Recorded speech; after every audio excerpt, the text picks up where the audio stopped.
The biggest battle that we will ever have to face is the battle between you and you.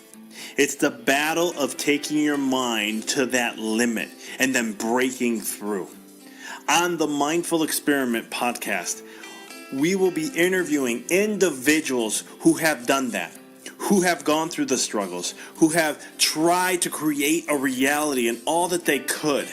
And when all the odds were against them, they made the impossible possible. I'm your host, Dr. Vic Manzo, and I want to thank you for being on the podcast and taking this journey with me as we go through and discover different avenues to break through those limits, different avenues to help you expand your reality so that you can evolve into the person that you desire to be. So sit back, relax, and enjoy the show. Hey everyone, and welcome to another episode on the Mindful Experiment. This is Dr. Vic here, and we are doing special episodes continuing on chapters in my book, Rediscover Your Greatness, a guide to an inspired and fulfilled life. You can get this on Amazon, iBooks, Barnes & Noble. It's on Kindle. It's on the Nook. Audiobook coming out end of July, so look out for that. We're going to get diving in. The concept of these podcasts is really just to get a summary. You got to get an inside look into my mind, in my process of writing, the stories I shared, the concepts. I may go deeper into them, or maybe I'll explain why I didn't go so deep into a story or deep into a concept, and so forth. But, they've been great so far. The feedback has been absolutely amazing. So definitely, I'm glad you're on, and let's dive in. I don't want to waste any time when it comes to this. So we're going to be talking today about Chapter 7. Chapter 7 was called The Biggest Interference of Life. And as Rachel Carson states, as I started with that quote, the more clearly we can focus our attention on the wonders and realities of the universe about us, the less taste we shall have for destruction. Another quote I have on the first page, it says, "Man makes plans and God laughs," by Michael Chabon. And so the concept of this book, of this chapter, was really to explain what is the biggest interference from you to achieving your dreams. What is the biggest interference of when it comes to your life? Why aren't you not attracting what it is you desire? You see, you are attracting things all the time, but sometimes you're attracting things unconsciously. And then you allow the collective consciousness to give you what it is that you really don't want to have. And that's kind of the concepts of what happens in today's world. We live in so many distractions. We have so many things pulling us from our nature, from the essence of who we really are, that most of us are drugging ourselves up, either with alcohol, we're doing it with food, we're doing it with any type of drug, we're doing it with sex, we're doing it with porn, we're doing it with whatever it may be, to create that distraction to not allow us to tap into and really enter into those emotions, sometimes painful emotions, sometimes painful situations, and to dive in and get the lessons that we need to learn. And so as we get more into a technological era, we have more and more distractions. We're distracting and pulling ourselves away from nature. We're distracting and pulling ourselves away from the peace of who we really are, being just peaceful, calm, and present in this world, being mindful. And so, but I'm going to dive deep into a lot of this stuff in this chapter as we dive into talking about the biggest thing that gets away. And that really is you. Sad to say, you're the one that creates and resists. You're the one that pulls and pushes. You're the one that attracts and repels. You are the one when it comes down to it all. There's no one else there, and there's no one else to blame. The responsibility is upon you, and you only. The key thing is understanding, how do you resist? The key thing is understanding, how does the law of attraction work? You know, how does that process work? How do you interfere with what you do, what you choose to do, and so forth? You see, in when I start to talk about on the first page, is I talk about the law of least resistance, right? The law of least resistance. And what we end up doing is we actually do the opposite of that, guys. We're always trying to map things out, thinking this is how it should go, and if it doesn't go this way, then it's failing, or if this is how it should be, or this is the work I need to do, or I'm going to have to do hard work, or this is the process. And you create these programs, these conditions, these systems in your mind to thinking that's how it should go. That's why I have the quote at the bottom of the page saying, man makes plans and God laughs. Because we're thinking that we know better than God. We know better than the universe, but we don't. And so we have it all backwards. We're choosing and thinking how it should be and what time frame we should hit it in and all these different things. But in reality, we don't know what all has to encompass for that to happen. And sometimes things happen faster than you think. And sometimes they happen longer than you think. And the process is you have to trust the universe in that whole area. And I explain, I've taken this path many times where I've chose the path of most resistance instead of the least resistance. And I've done this in so many ways in my business. My business struggled in the beginning. It wasn't a overnight success. It didn't happen everything all the way I wanted to in the beginning. There was a lot of struggle and a lot of sacrifices and a lot of things that I had to do that I thought I had to do. I put all the pressure on me thinking this is how it's going to happen. This is the work I'm going to be committed. I was told this is what I need to do. And as long as I do this, it'll happen. Sounds like a robot, right? Do X, then do Y, then do Z, and when you add those all up, you get the dreams of what you desire. That's a robot. That's doing without being. And I had to break through that pattern and really tap into understanding. And like I said, guys, the universe, God, prime source, all that is, your true self, whatever you want to label. The label doesn't matter. Whatever works for you. That's what I always, if you got my podcast, that's what I always talk about. It's not about the label. If you don't like a label I use, change it to what works for you. That's it doesn't matter. The label doesn't, the label, whatever you describe it, it's still there. Law of attraction. Okay, you like that? Go with that. God. You like that? Go with that.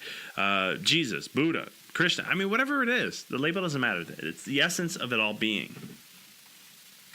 And so the universe, guys, always has a plan that works best for you. It's always working for you, the best of what's going to be for you and other humans together. It's always working out for the greater good. So it always knows what's best. And the thing is, sometimes we just have to sit back and realize that it's all working out for the best. And when you can really focus and know that no matter where you're at in life, if you're ups or the downs, know that it's all working out for the best. And the universe knows what's best for you. And it's going to give you exactly what you need.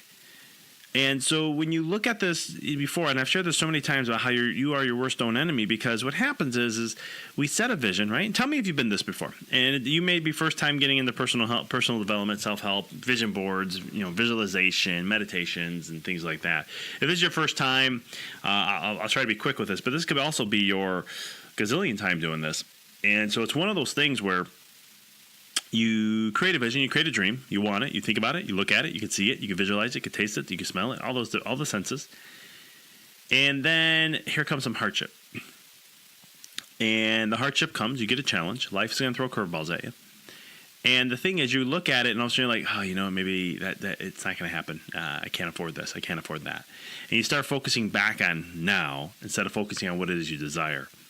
And now all of a sudden you're starting to pull farther and farther away. You're creating more issues and blocking what it is you really desire. For example, I want to be a millionaire, right? And that's what you focus on. You want to be a millionaire. You're focusing on what the things you have to do. You say, I want to be a millionaire. I see myself being a millionaire. I see the joy and the happiness and the bliss and the things I can do as being a millionaire and all the things that's going to encompass with that. Then all of a sudden, a month later comes by and wham, you're nailed with some bills. And there's a ton of bills coming. And then all of a sudden, you got to do date night, and you were supposed to go to this really fancy restaurant, and all of a sudden you're like, I can't afford it. Well, what you told the universe now is that you can't afford. And so what it'll do is start to show you reasons more and more why you can't, to prove you to be right. And now you start to interfere with that process. You start to interfere with the things that you wanted to achieve and enjoy. And the thing is you just have to change that and get back to the vision. Focus on the vision, nothing else. You see, as a child, you never really did that. You never really said, oh, my parents can't afford this or can't afford it. I did at some point. I know I did. But I still didn't let that stop me. I still focused on the things I wanted. And I shared the story about me with the Super Nintendo, wanting that as a kid. Didn't have really gaming consoles. I think I had a Nintendo. Didn't have many games, and I wanted the Super Nintendo. It was one of the newer ones, but I knew my parents couldn't afford it. So I just racked up money, and I said, I'm going to eventually get this. I didn't look at my money every day and go, oh, I'm not there, I can't afford it. I would just be like, ooh, another $1. Yes. All right, here we go. Accumulating a little at a time. That's one less I need. Ooh, here's $5. All right, great. And I just started thinking that way. And in 6 months, I got not only the Super Nintendo paid by myself at, I forgot, 10 years old, 11 years old. Might have even been 9. I don't remember the exact year. I have to go look back now. But I was also able to get a couple games in the process. And so it all worked out the way it was supposed to. And it's just one of those things and how it works. And you just have to understand that you get in the way and you start to distract from the vision of what you created. Well, a confused mind's always going to say no. And if you start to confuse the universe and you start to confuse the message of what you're trying to portray to it, well, you end up blocking the exact same thing you wanted. Does that kind of make sense a little bit? And, one of the things I kind of share in the book, and again, guys, I go a lot more in depth in the book, as this is like more of an overview and summary.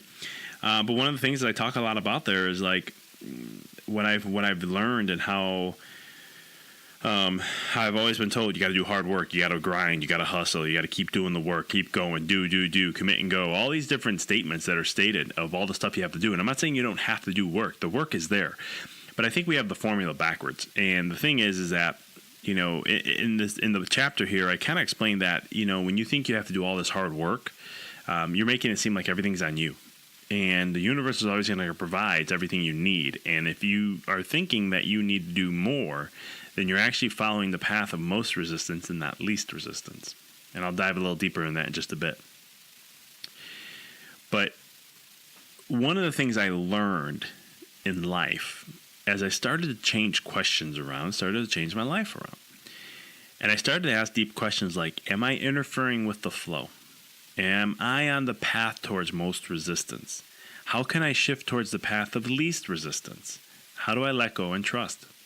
I started asking these questions multiple times. I did many different meditations to try to really get deep insight, to see, to visualize, to know deep within, how am I creating resistance instead of flow? How am I interfering with the process instead of going with it and being more of the creator? And when my inner voice came in, some people call it God, some call it themselves, some call it Jesus, Muhammad, Krishna, Shakti. Again, labels don't matter. It was my true self that gave me something and realized that how I was blocking and what I needed to do to break that pattern. And once I started to learn how to break that pattern, my life changed. And guys, it changed quick. It didn't happen, it wasn't an overnight thing. But visions of what I wanted to achieve in the next couple of years happened within a year. And it was just things starting to happen. My relationships were getting unbelievably better, socioeconomically doing really well. But more important, what's important to me over money, over everything, is where I'm at. How fulfilled do I feel inside? How inspired do I feel about life? And that grew massively. The fulfillment side within me was absolutely amazing. And I started to realize that I was doing less work than what I normally do. You can understand? I grew up with a blue-collar family. Physical, hard labor, it was what I was taught. My dad grinded that into me every day of my life because he didn't want me to do that for the rest of my life. And it's a lesson that I greatly appreciate. But one of the things I learned through that is that I know what hard work is. Now, I'm not saying I worked 12 to 16 hours a day and all that, but I knew what it was. I had to be, can always be doing something, and I always had to be working towards something. And if it was physical labor outside of the house, if it was physical labor with my dad, if it was physical labor and anything I had to do, it was always something to work and do to to work. Because if you weren't doing nothing, you're wasting time, you're not doing something. So that was the mentality I was taught. And so, but it's one of those things that I started getting blown away by, that I was doing so much less work than what I normally was doing. But yet I was becoming more and more successful, and I was feeling more fulfilled. Weird, right? Because we think we have to do more to get more. And in reality, most of the time we have to do less to get more. And I say most of the time. There are some times we have to just grind things out.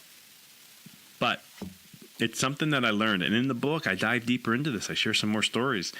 And I share that once you lose focus on something, it doesn't exist anymore. And that the same is true for things happening for a reason. For example, if we look back at the times that things that don't exist anymore, ever ask why?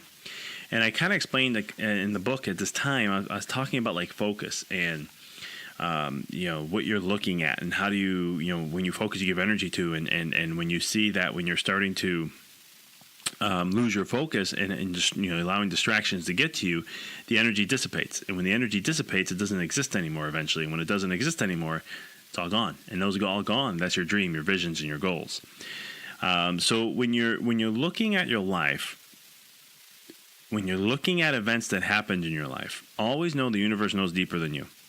Always know that the universe is always giving what you desire. I know when I look back at my life, guys, and some see those dark moments, I actually become grateful for them. And the biggest reason is because it may have shifted me, propelled me, helped me see things differently, or make me aware of the things I wasn't before. At the end, it was always, and I mean always, worked out for the best and always will. That's the beauty of the universe. It's always working out for your best interest. But it's when you look at your life and realize what are the goals and dreams of what it is you want to achieve, if you're not attracting that, if you're not seeing it, you're allowing distractions, you're losing focus to get what it is you desire. Now, I dive in. There's some stories I share in the book in the chapter, but I want to dive into some of the stuff here that I talk about when it comes to understanding how do you know, or what is a way, what's a good guide, what's a good tool to really help you know if you are going upstream or downstream. You're going down the path of most resistance or least resistance. And it's really simple, guys. It's something that we understand, but we weren't taught, and that's our emotions. But when you really look at what emotions is, it's emotions, which means energy in motion, okay? Energy in motion or movement is things moving forward. So when you think of something, okay, here's a very simple thing you can do. And I don't know if I talked about this in the book in this chapter, but here's one thing you can do. Get really quiet for a moment as you're listening to this. I just want you to take a moment and get really quiet. Take some deep breaths. Breathe in through your nose. And then go ahead and breathe out through your mouth.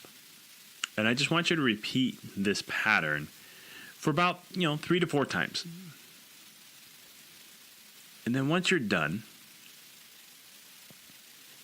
I want you to think of the word yes. Okay?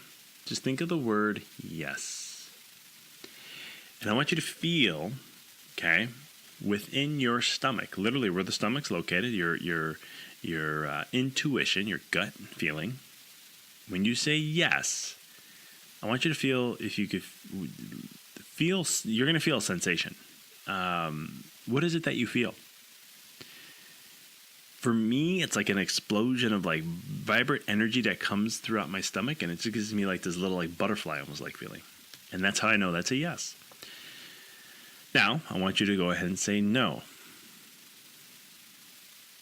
What do you feel? Really get sensitive. Say no and see how you feel. For me, when I hear no, I feel like slime coming all over me. I slow down and just like not feeling great. And so the reason why I'm sharing these two, and if you can practice this and get really sensitive with this, you can always be guided on the path to least resistance. You'll always be guided on the path towards your dreams. You will always know you're moving towards your dreams or against them. It's that simple. Eventually, I'm going to write a book about this and dive deep into this to have you understand how do you reconnect to your navigator? How do you reconnect to your soul? How do you reconnect to be guided by your true self? You see, our emotions were given to us to let us know if we're on the path to least resistance or on the path to most resistance. As I discuss in the book, I kind of explain that if you want to know where you're at, your focus, if you have a thought, you had to focus first. So it's focus plus thought equals emotions. Some people say it's your thoughts. When you focus, you create a thought, the thought creates the emotion. Well, that's true. But you have to focus on the thought first. Because if you don't focus on a thought, and it's easy, just think of a thought. What's going on in your head right now? Whatever you're putting your focus on, you're going to start paying attention to those thoughts. And then those thoughts are going to create an emotion. If the emotion's in a positive, feeling good, joyful, bliss, happy type of a thing, you're in flow. you're going to have more gratitude and things like that. Those energies, those feelings, those vibrations, you're in flow. You're good.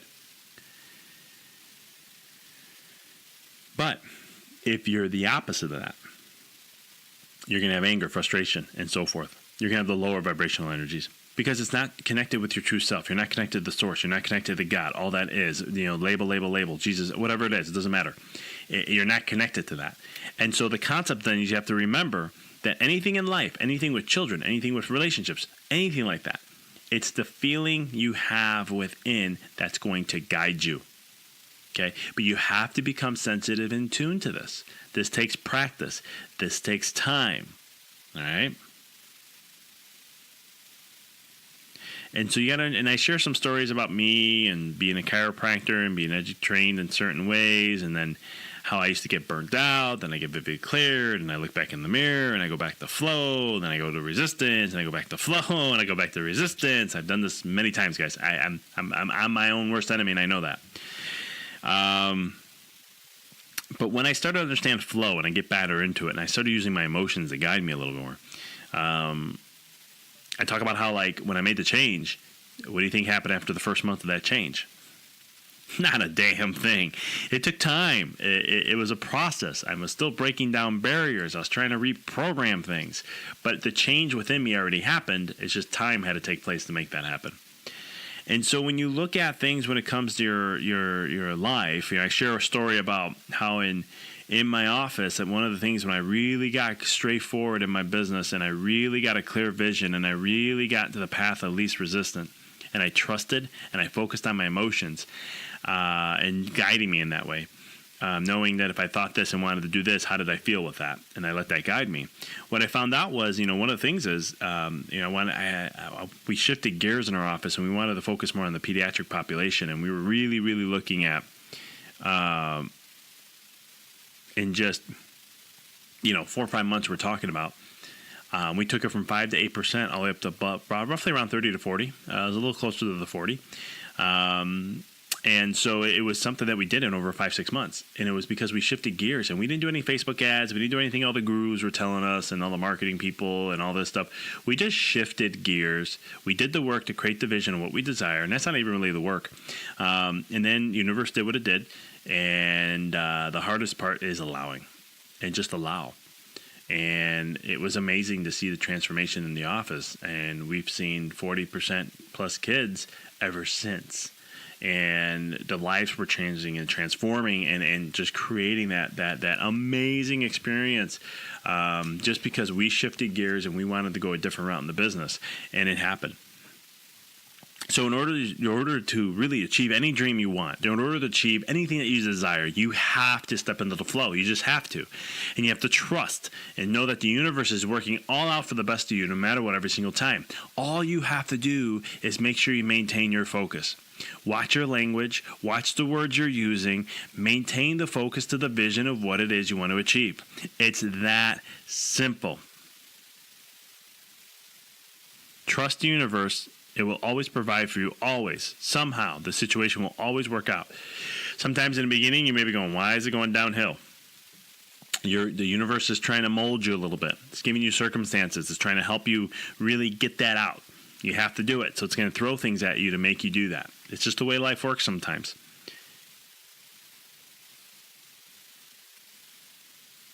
So it's one of those things. So when it comes down to it, at the end of the day, when you come down to your aspect of your life, I share in here mapping out 7 things that you can focus on, 1 through 5, mental, physical, spiritual, career, family, marriage, financial, and social life. And be 100% honest with yourself and look at from 1 to 5. You can go ahead and see what is the ones that you're walking down the path of most resistance rather than least. The ones are going to be the ones that are very low. Those are the most resistance most of the time you're going to have. And the least resistance will be the 5s. It's what you're allowing, what you're choosing, what's amazing. And so I talk a little bit about here about my coach and my own markings that I did and when I had to go through some experiences here. But at the end of the day, what's your vision? I just dive into, making sure that I give you a little template of what you can do in your life to truly focus on that and really make sure that you keep your focus and be honest with yourself and to really do that, because you are the actor, you are the producer of your own movie. You're doing this every single day.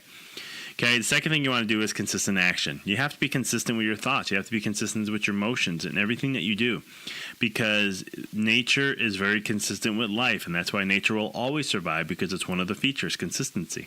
Consistency is the king, queen of all things, and if you want to have anything in your life, you got to be consistent. I always tell people, consistency is everything. When it comes to your health, in order to achieve health, you have to be consistent. You can't just do it once or twice and that's it. Chiropractic, you can't just do chiropractic to get out of pain and that's it. You didn't do anything. You didn't even help yourself, really. Yeah, you don't feel any more pain. You're saying, no, I did. I understand that concept. That's a mental construct.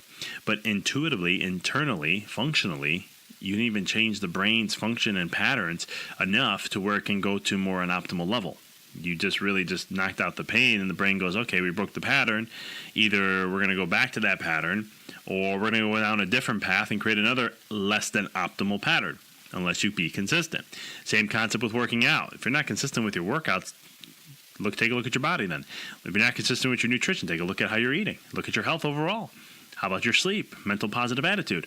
Those are all factors that if you're not consistent with it, that's health insurance in my opinion. That's what it's more of a scientific opinion if you want to ask me. But those are the 5 things that you need to do with your health. And so you have to be consistent. What's that vision that is you want to experience? What are the things that you want to achieve? Be consistent with that vision. Don't keep changing it. Every time you change it, it's like changing a movie. You pick the movie, you're watching it, you didn't go through the whole movie, and you change to watch another movie, and you do that on and on again. Law of consistency states you have to be consistent with what you do. What you do on a consistent basis is what you create your reality. You see, we talked about how the words are the fabric to reality. Well, the words you use over and over again are the bricks that are laid each day that is building your reality of what you're experiencing. The more you consistently focus on something, the more it brings and creates your reality and your results. Law of consistency exists and influences all other laws, and they all work together. That's what I love about the laws of the universe. They all interconnected, interworking with each other. It's not one is all on its own and another. No. Law of attraction. Well, law of attraction works with law of consistency. The more consistent thoughts you have is the more the attraction you're going to create. It's just they all work together. Now, the law of association works with the law of consistency too, by stating the more consistent you spend time with certain people, the more consistent you spend time listening, reading, watching, and thinking, the more this attracts and creates the reality you are in right now. It doesn't happen any other way, guys. So you got to be looking at this in this perspective. And again, like I said, it's the rituals that you're doing. It's the stuff that you do every single day. Pay attention to it. The thought processes you're thinking of. These all go down the path of either least resistance or most resistance. And that's kind of the thing. And it's up to you at the end of the day. I talk about one of the things you can do. I share my little thing that I do every single morning to help me. I'm not saying that this is the absolute end-all, be-all. I always tell people experiment, have fun, and figure out what works for you. But you have to have some sort of a template in the morning, right? I'm not trying to tell you what to think. I'm just trying to tell you how to think. I'm trying to tell you how to structure the morning. You put the what part in. You put whatever you want. Meditation. Huge. I can't go all day about meditation. I meditate about 10 to 30 minutes per day. Sometimes I'll do an hour. Sometimes it's 5 minutes. It depends on where I'm at. Like sometimes I may forget and it's the end of the night, so I'll do a quick 5-minute meditation on gratitude. Sometimes when I have extra time on the weekends, I'll actually go up to an hour meditating in pure bliss and just tapping whatever it is I desire. So meditation is huge. How huge? Well, if every 8-year-old in the world is taught meditation, we will eliminate violence from the world within 1 generation. This comes from the Dalai Lama himself. And I understand the concepts of it. I understand on a neurological level. You know, think of it this way. If we were all connected to our source, and source can be, when I speak of source, I mean your true self, the essence of who you really, your God self. If you're truly aligned with your source, how could violence ever exist? See, violence only exists because we're disconnected from our source. And the more we get disconnected from our source, the more we're going to see the opposite side, the less love, the opposite of love, the opposite of God, if you want to call it. So it's one of those things. So when you look at that, it's you know, how could violence exist if you have love in your heart? How can you be if you're at 100% love? How can that happen? If you're 100% healthy, how can disease exist? And so that's the huge concept, and that's why meditation is huge, and I highly, highly recommend using it. I share a little stat about 30%. When you meditate 30%, you increase focus by 30%, productivity by 50%, just from meditation. breathwork. I practice breathwork like crazy. I share about Wim Hof's method that I use in my daily practice. You can look up wimhof.method.com. You can check it out on there. Eventually, I'll have them interviewed on this podcast. The third thing I do is appreciation of someone. I appreciate from my wife every single day. And I do a text message, a share in person, a video, something to show her and honor her and love her and just tell her what I love most about her today. It's someone I'm with every time, and someone who chose me. All my positives, all my negatives, chose me to be with me. And, I say in every marriage, you're going to get into fights, say the wrong thing, do the wrong things, and so much more. And let me tell you, I've done more wrong things. But at the same token, it's a learning experience. I'm not perfect. And, it's things I'm just working on. And what I learn is the more I work on myself, the better everything gets. The more I focus on me, the better everything gets. Because again, at the end of the day, it's all about you. It's all about you and your inner world. The more work I've done in the last 3, 4, 5 years with myself, it's amazing how my relationship has transformed. Because it's me at the end of the day. If you don't have a partner, you can do it with someone who you know, a family member, a teacher, coach, someone. It can be anyone. Connect with them. Share. So it's one of the things there. And I dive into some other stuff, exercise, and some elements on that, and gratitude writing and journaling and all that good stuff, which is really, really good to do, and I highly recommend it.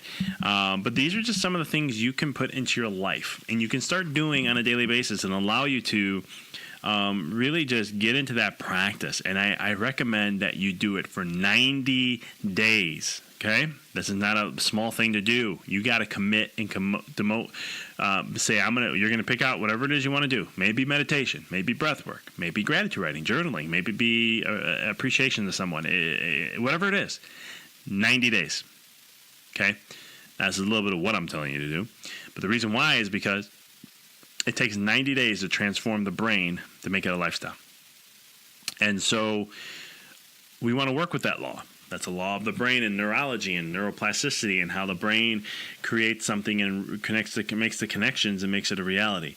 And so for you, it's 90 days to make that a reality. So commit to something, okay? Commit to it. May it be, let's say you're like me and you really have good focusing skills, but sometimes you get distracted and you lose your vision and you get stuck into what's now, the uh-ohs, and you kind of lose it. Well, this is a good chance for you to reconnect. It gives you a good chance to say, you know what? For 90 days, let's say I had a bad week in the office, in my own business. I had a bad week. What was a bad week? Well, for me, maybe numbers. We had cancellations more than we thought, or whatever it may be. And I get stuck in that moment. Well, what I started doing is I'll say, well, I can focus on that, but what's going to give me that good feeling? Right? What's that yes when you feel that within the inside? And I just start focusing on who are the people that showed up? Who are the people that were there? Have appreciation, love on them, thank them, be grateful for them. Sometimes I'll go pull up some success stories and see the lives that are being changed because they chose me and they were committed to make that change themselves. It all started with them. I always tell patients, it starts with you and ends with you. You chose me. I'm just here to help you along the way. And that will get me in that good state because I had to start breaking a pattern that was conditioned by me, or was conditioned by my parents, or was conditioned by my family, or was conditioned by my culture or humanity of where it's at now. But just because it's there doesn't mean that that's okay. I could have created a story and just said, well, that's just the way it is. But I didn't like that story. So I changed it, and I'm creating my own. And you can do the same thing too. You have the power to do that. This is no woo-woo stuff. This is not a feel-good, oh, wow. Guys, I take a very scientific approach. I know science doesn't have all the answers, and I don't think they ever will. But when science can back up some of these things I'm sharing, it's kind of cool. And so, again, you change your story. No matter what your circumstances are, you change your story. It changes your life. Focus on something for 90 days, whatever it is. And I promise you'll see change. I've had patients who've done this. I've had a workshop over a year ago on meditation. And it was amazing. I had a couple patients commit to the 90-day. And when they got to the 90-day, I could just see the changes in them. After a month, they were blown away by what they experienced. And I said, how can you go deeper? How can you stay committed to this? What are the challenges you're going to have to face? Because when you make this commitment, the most important thing is you and you. So how you're committing to you. Make yourself number one. Be selfish with yourself. Because when you're selfish with yourself, that's when you become selfless. And so, because I know for my own self, the more work I do on me and the more selfish I am about it, everyone benefits. Everybody does. But see, I'm getting to the 90, the 120, right? When they got to there, I started going, wow. And I'm like, what happens if you miss? Oh my God, I have to. At night, I'd be like, oh my God, I forgot to meditate today. No wonder I felt weird. I felt off. Something was wrong in my day. It's because you programmed it. So 90 days, no matter what you're going to do, okay? After you're listening to this. And so don't let the distractions get to you. Don't let the distractions pull you away from what it is you desire. I know it's tough. They're going to be there. You'll lose the battle at times. I do. Best people I know, they do the same thing. No one's imperfect from this. Jesus let it happen to him. Buddha happened to him. Krishna happened to him. Muhammad, Martin Luther King, Gandhi, Og Mandino, all these different people. It happened to them. They're human. And they actually accept it. But it's one of those things where you get back on the path and you keep moving forward. You get back on the path and you stay focused as much as you possibly can, no matter what. Because at the end of the day, you know that wherever your focus goes, energy goes. And wherever energy goes, manifestation grows. And when your manifestation's growing, you're attracting. And when you're attracting, you're pulling into your life a reality. And that's an experience for you to experience. So be focused on that 90 days of implementing something new. And let it in and just go with it. And watch the transformation happen. Because I can promise you, if you do the work, and if you pick out something you want to work on, and you figure it out in your own way. I don't want to tell you how to meditate. I don't want to tell you how to do breath work. I give you some examples. I give you some ideas. But at the end of the day, you have to find that formula for yourself. Everyone has their own. Meditation, I believe, is one of the biggest. Practicing mindfulness, that type of stuff. But when you implement that in your life, I promise you, it makes a transformation of a difference. So check it out. Do the work, 90 days, and then keep me posted.